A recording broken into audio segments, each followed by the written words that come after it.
Welcome to my American History Notes, where I talk about my conclusions that I've drawn from studying American history.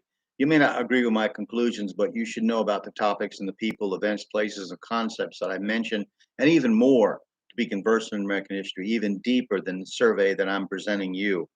So we're going to talk today. James Knox Polk, the 11th President of the United States, served from 1845 to 1849.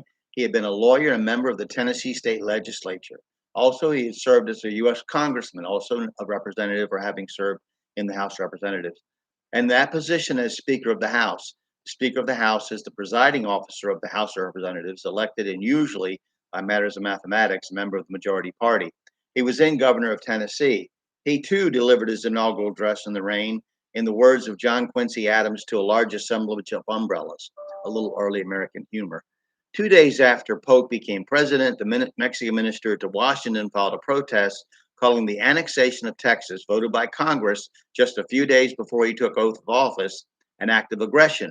By the end of the month, both countries had broken up diplomatic relations. It wasn't until Congress admitted Texas as a state on December 29, 1845, that Polk pushed forward his greater plan of acquiring New Mexico and California from Mexico. He made offers to purchase the territory, but soon realized that force would be required to take it. A dispute over the Texas Mexico boundary gave him an excuse to attack Mexico. William Jay, abolitionist and son of the author of the Jay Treaty with Great Britain during Washington's second administration, and Chief Justice of the Supreme Court John Jay, writing in his 1849 work, A Review of the Causes and Consequences of the Mexican War, insists that the war was illegal, unjust, and merely an excuse to obtain further states for the propagation of the wealthy slavery system, which required a great deal of land to continue to be successful. One by one, he breaks down the reasons given for the invasion of Mexico as being false and mere excuses for aggression.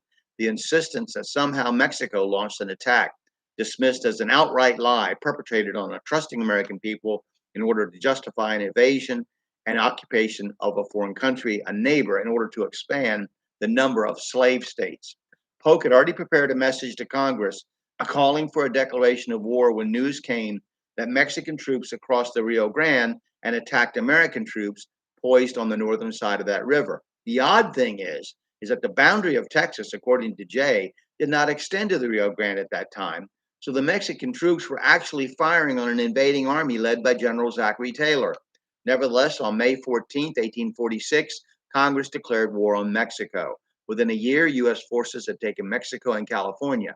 General Winfield Scott took part in the effort, and many of the generals of the future American Civil War on both sides cut their teeth as junior officers in this conflict. We're going to talk about the Mexican War briefly next time on the rest of Polk's administration, and I hope you'll study American history and come to your own conclusions. Thank you for watching.